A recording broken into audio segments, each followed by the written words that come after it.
In our series, A String of Pearls, DutchbuzZ contributors speak to people who have made an exceptional contribution to our local community. People whose passion for what they do have had an added value for the city of The Hague.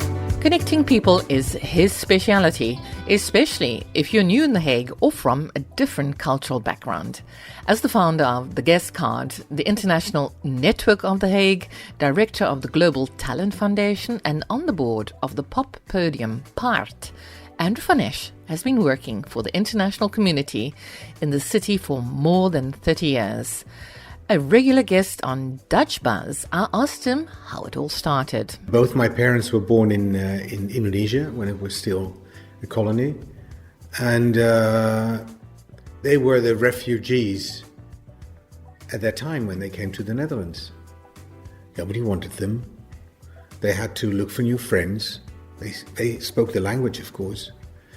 My father worked for KLM as a chief purser, so he was flying all over the world all my life. I have lots of relatives living all over the globe. So I had lots of people always coming from a Dutch-Indonesian family. Everybody can stay over or eat or whatever. And I've always been involved in international affairs when I was at school, when I was a student, always. Was member of the European Youth Parliament on behalf of the Netherlands, doing all kinds of international youth organizations. So it's what I am, what I do. Absolutely. That's how we know you, Andrew. You've always had an impressive knowledge of local politics and have been a candidate in local elections yourself. How deep is your interest in politics? No, I was always interested in politics already when I was at high school. And I went to study first law. That was terrible, but I started to study law because your father tells you, why don't you study law? Because I hated it. Then I changed after 3 years to contemporary history. But at the same time, I was also very busy with I was an active member of the European movement. I was in the Netherlands president of the Young European Federalists. I was a member of the European Youth Forum. I went to the World Youth Festival in Moscow on behalf of the Netherlands. So yeah, I was always talking with people about how to work together, how to make things better. I was at the start of the Young Democrats, the youth organization of D66. Many of the friends that I knew from then are now politicians or already retired politicians, not only in the Netherlands, but also in Portugal, in Germany, and all over Europe. It's very funny. It never stops. Your latest venture is the Global Talent Pool, in which you help refugees find work in their fields of expertise and on their professional level. Well, the Global Talent Pool is a foundation. I do it together with my friend Christine van Zuilen van Eyveld. And it is focused on helping high-skilled refugees with an academic vocation to help them find jobs on their own level. Because we see too many doctors that work in a restaurant or pluck tomatoes, or architects that are being bricklayers, but they could do much better. So I started doing it first on an hourly basis for the city of The Hague. And then we decided, then there was a new change of politics. And I said, well, why don't we do it on our own now? And now we're being hired again by the city of The Hague. They give us their CVs that they have, and then we're going to see if they were able to help them or not, if there are any links. And it's fantastic. It's so nice to I'd always tell them they're also expats, but they came with a different ticket. Yeah. And a lot of people, I always tell them being a refugee is not a job. It's not a profession. It's terrible that you have to do that. And I always get very upset when people say, well, one of my friends said, really, how can you, I really can't imagine that I would ever leave my country as a refugee. And that's it. I said, so why do you have an opinion about it if you can't imagine? Why do you have an opinion about it? I mean, you only do it to save your children or to make a better life or because you're threatened. That's why you do it. And then we help them because, well, over the years, I have a network. I know people. I can call in favors. I can knock on doors. So why shouldn't I do it for others? Why shouldn't I ask others to do it with me? So that's what we're doing. And speaking about your network, the Hague International Network, or THIN, is another of your community ventures. Well, it was already started by the City of The Hague and the Chamber of Commerce. I participated at that time. It was more sort of visit a company and then everybody's being invited there. You have free drinks paid by BMW or whatever company that would be willing to invite the community. And I saw too many Dutch people, and I didn't see really I saw lots of real estate agents and service providers. I have nothing against them, but I thought, well, if this is going to be the network of the internationals living and working in and around The Hague, where are they? So when they asked me, we don't, City of The Hague and the Chamber of Commerce, Andrew, we don't have any money anymore to continue this. The person that did it is going to retire. But we have a database and we have a name. And would it be something for you to, continue it? So I said, well, fine. But I thought, okay, I'll do it in a different way. So I kicked out all the commercial things. And at that time, I still had also the database of the guest card. That other organization then has started. So I merged both databases and started sending a newsletter and organize events. Well, because of Corona, I didn't organize anything this year, but I'm sending out a newsletter almost every week, and nobody pays anything. I also just do it because I like writing, and then we have small advertisers that pay a bit the costs for MailChimp or whatever. But it's also a way, to keep the spirit of the international community a bit alive. When I think of you, Andrew, I associate you with the performing arts in our city and the new cultural complex on Spur. Are the performing arts close to your heart? I've been involved into enjoying arts, of course, culture in all sorts of ways, but since I was almost trained to be a board member or in a committee or whatever, it started in the local tennis club. Then it grew to more things. I've been at the moment I'm a member of the board of Paard, the pop stage. When they approached me, they said, we're looking for new people. And I said, but I'm more of the chamber music, symphony orchestras. And then they said to me, don't be ridiculous. You have no idea you think that we're only hat-banging music. We also have the residency orchestra playing, and we do all kinds of things in Paard. So really, I had no idea. So I went there, and it's fantastic.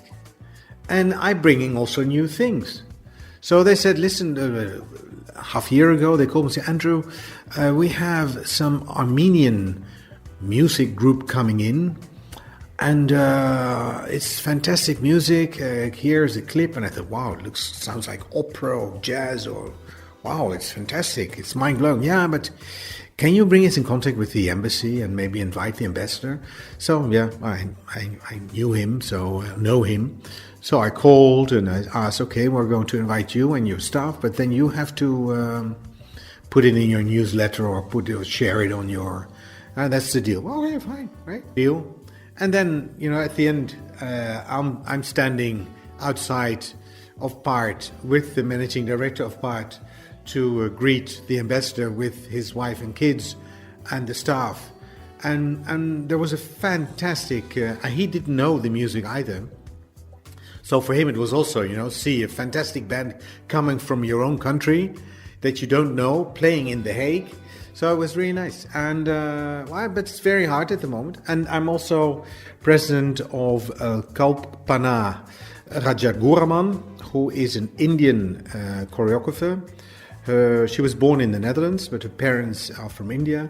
She was a dancer. She was trained as a classic Indian dancer, but she got involved also in hip-hop dance, contemporary dance, and she made a new mix of that.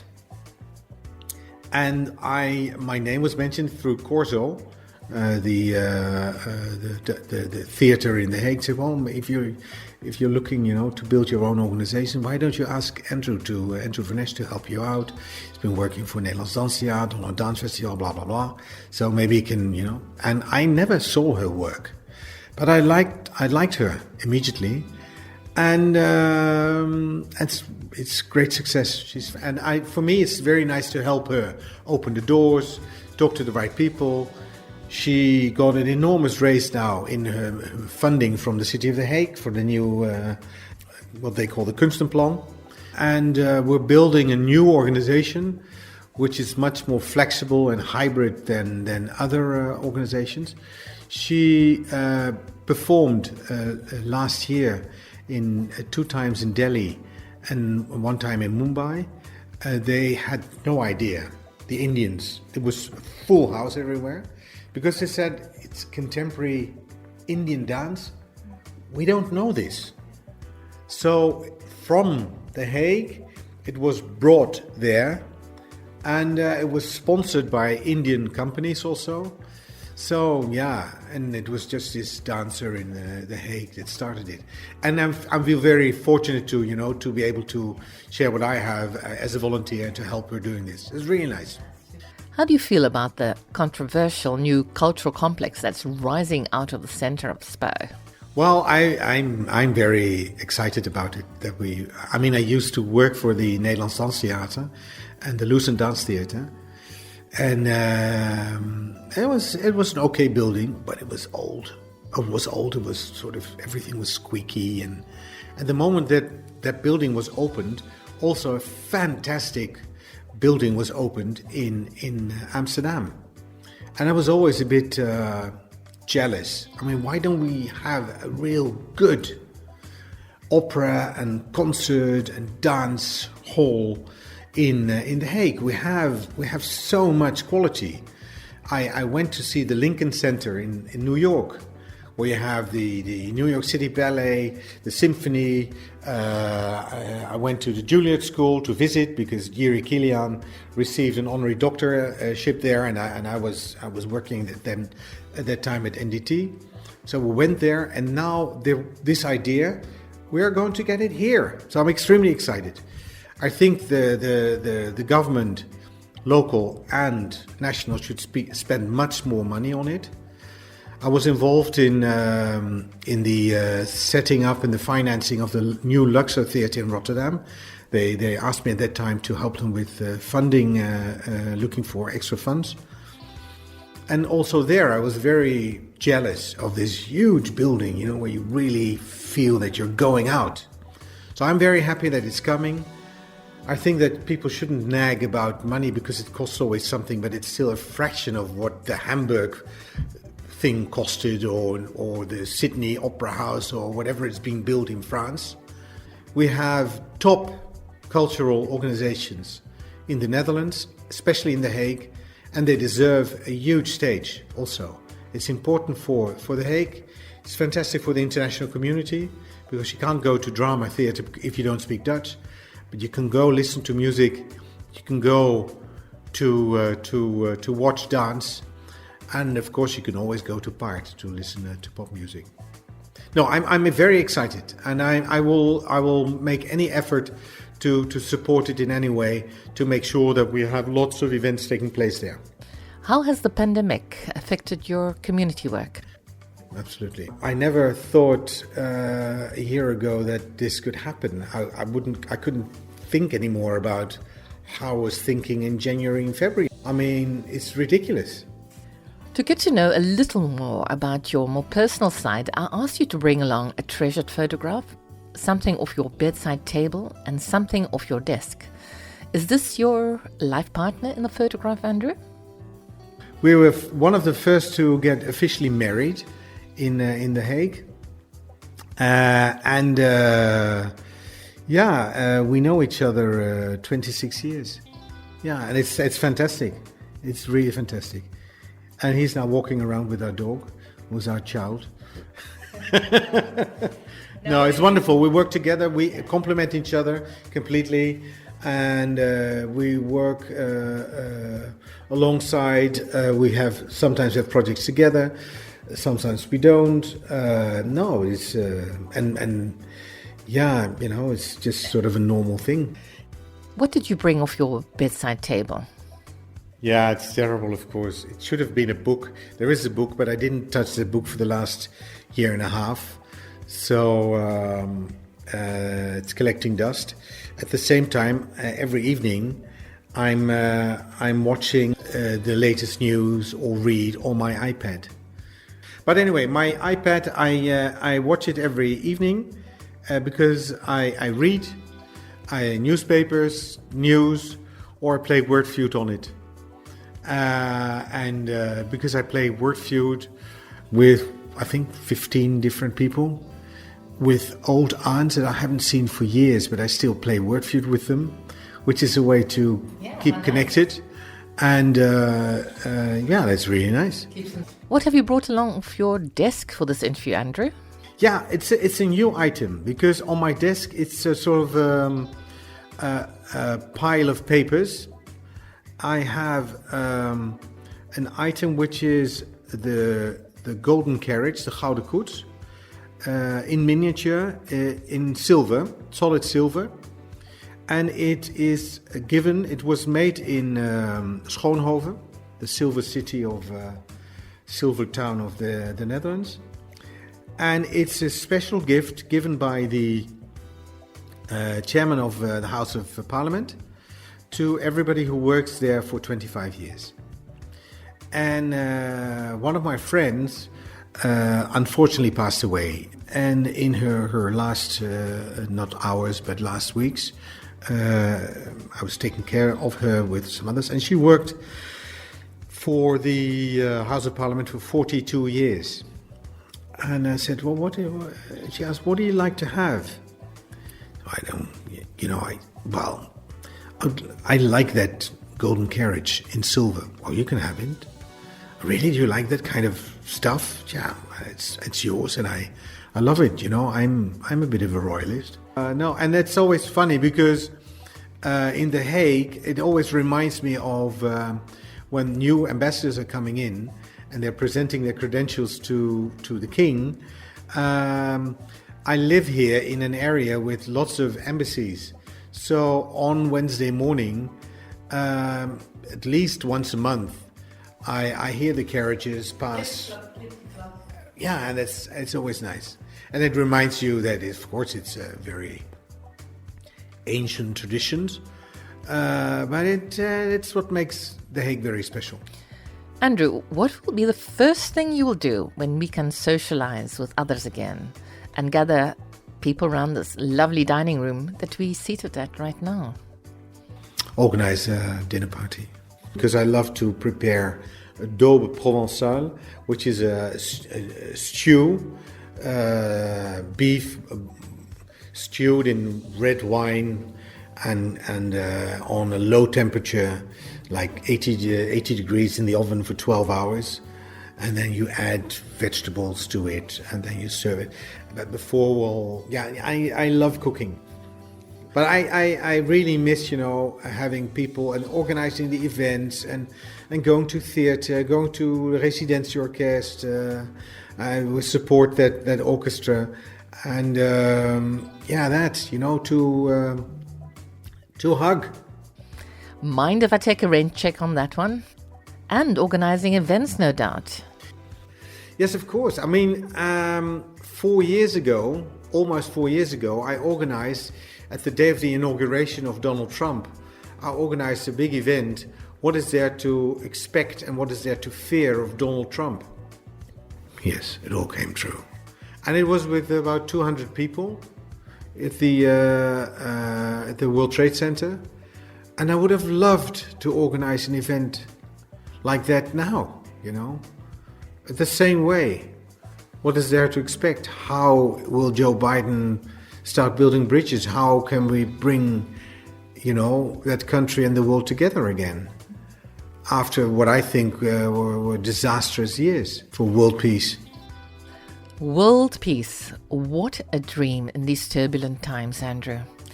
Let's hope we can all be fully active again once we're vaccinated. Thank you for all the interviews we've done on DutchbuzZ in the past and for sharing your knowledge you have of the people, local politics and the performing arts in the city. Keep us posted, Andrew. For DutchbuzZ, I'm Liliane Strobach. DutchbuzZ, for news, views and interviews that focus on the city of The Hague.